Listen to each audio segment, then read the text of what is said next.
Hello students, SN professional classes से मैं हेमंत गुप्ता आज आपके लिए लेके आया हूँ ऑडिटिंग सीरीज़ का नेक्स्ट पार्ट। तो चलिए स्टूडेंट स्टार्ट करते हैं। फर्स्ट क्वेश्चन है स्टूडेंट्स, एक प्राप्ति आयगत प्राप्ति होगी क्योंकि राशि छोटी होती है, यह व्यवसाय के संचालन क्रिया से संबंधित है, यह लेखांकन वर्ष से संबंधित है और इनमें से कोई नहीं।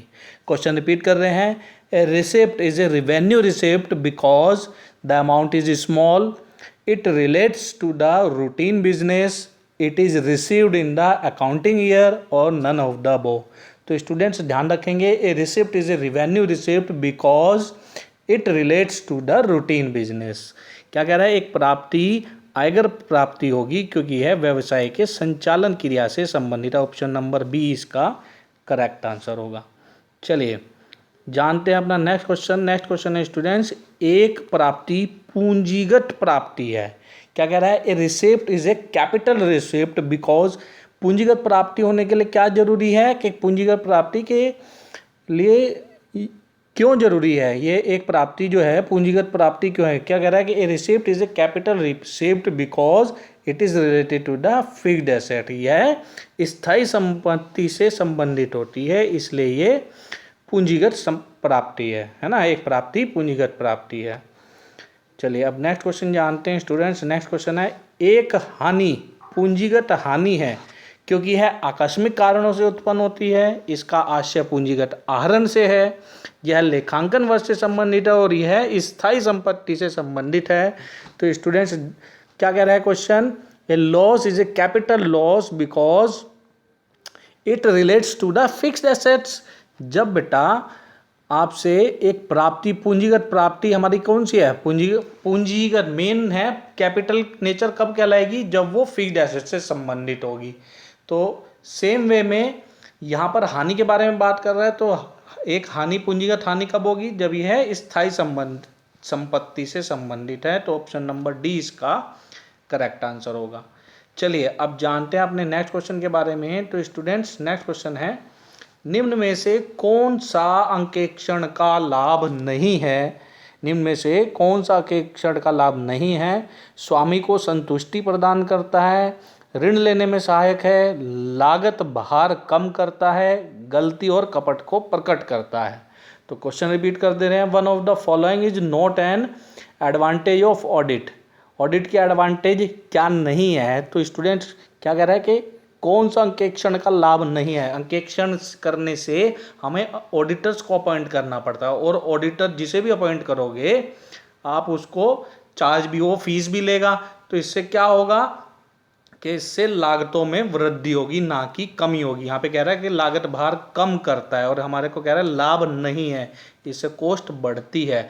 बाकी ये सभी लाभ हैं। ऑडिटर को अपॉइंट करने के लाभ क्या होंगे कि स्वामी को संतुष्टि प्राप्त होगी कि हाँ जो उसका अकाउंटेंट काम कर रहा है वो ठीक कर रहा है, उसने सही खाते लिखे हैं, इस प्रकार की उन्हें संतुष्टि होगी, है ना। ऋण लेने में भी सहायक होता है कि जो खाते हैं वो सर्टिफाइड अकाउंटेंट से, चार्टर्ड अकाउंटेंट से वो सर्टिफाइड है, तो ऋण लेने में सुविधा होगी और गलती और कपट का भी पता चलता है। तो ये सभी बेनिफिट है। और हमारे से क्वेश्चन में पूछा था कि अंकेक्षण का लाभ नहीं है, तो लाभ क्या नहीं है कि लागत भार कम नहीं करता, ये लागत भार बढ़ाता है।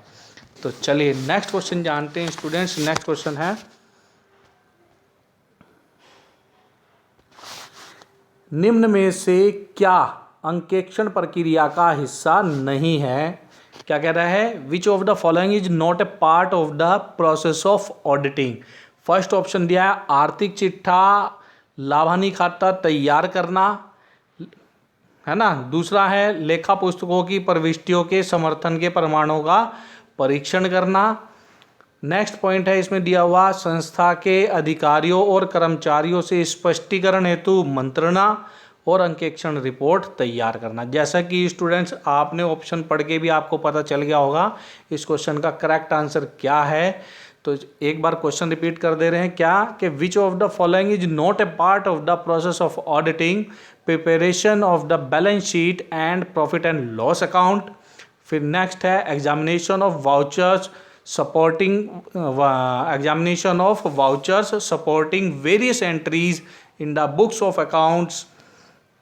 और नेक्स्ट पॉइंट है हमारा discussion with officers and staff of the enterprise to seek certain explanations. And fourth option है preparation of the audit report. तो स्टूडेंट्स हमारे से क्वेश्चन क्या कह रहा था, क्वेश्चन में पूछा था इसने कि निम्न में से क्या अंकेक्षण प्रक्रिया का हिस्सा नहीं है, ऑडिट प्रक्रिया का हिस्सा नहीं है, ऑडिटर का काम नहीं है कि वो बैलेंस शीट या प्रॉफिट एंड लॉस अकाउंट बनाए। तो इस क्वेश्चन का जो करेक्ट आंसर होगा वो होगा आपका ऑप्शन नंबर ए। चलिए नेक्स्ट क्वेश्चन जानते हैं स्टूडेंट्स। नेक्स्ट क्वेश्चन है आंतरिक निरीक्षण का तात्पर्य है रोकड़िये द्वारा लेखों की जांच से, आंतरिक अंकेक्षक द्वारा खातों की जांच से, एक व्यक्ति के कार्य की दूसरे व्यक्ति द्वारा स्वतः जांच से, या सहयोगियों पर प्रबंधकीय आंतरिक नियंत्रण।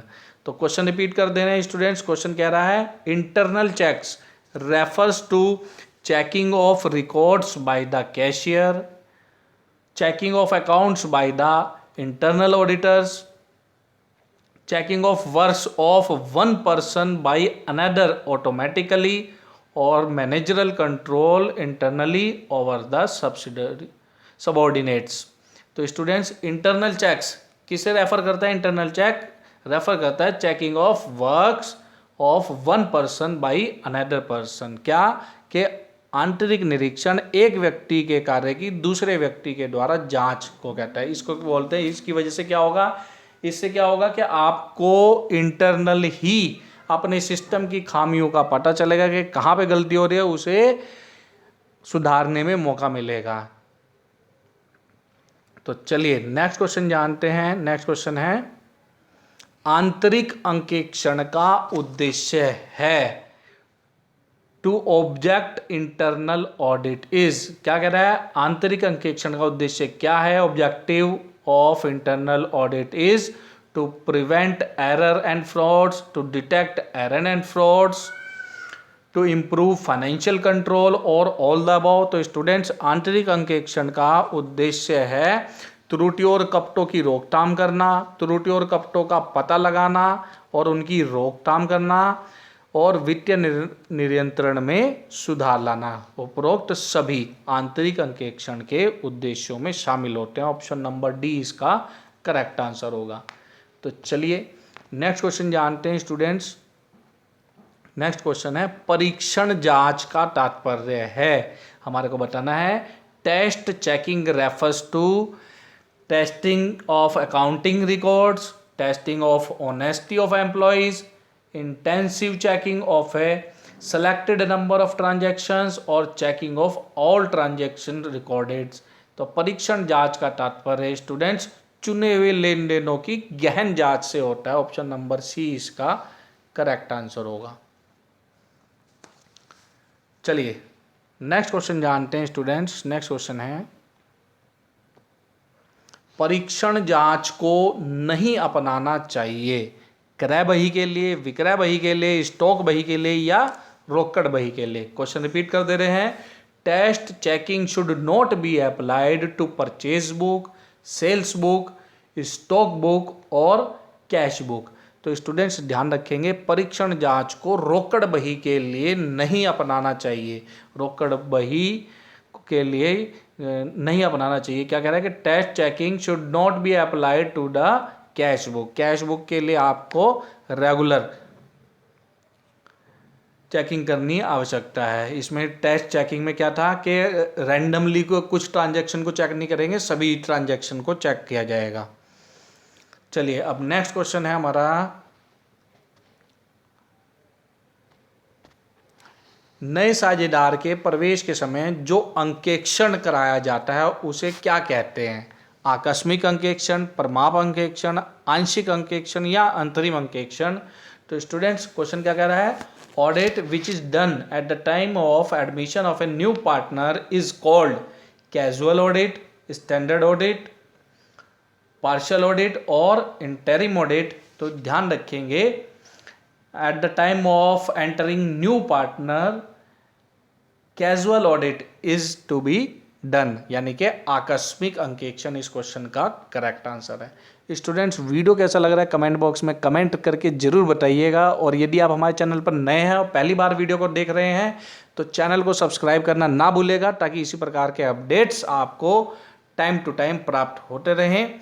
और हमारे चैनल पर आपको प्लेलिस्ट में बीकॉम का सेक्शन मिलेगा, वहां पर आपके बीकॉम से संबंधित अन्य महत्वपूर्ण वीडियो भी आपको प्राप्त होंगे, आप उन्हें भी जाकर जरूर चेक कर लें। तो स्टूडेंट्स, ये थे हमारे आज के महत्वपूर्ण क्वेश्चन। वीडियो कैसा लगा कमेंट करके जरूर बताएं। मिलते हैं अपने नेक्स्ट वीडियो में। Thank you and best of luck for your examination.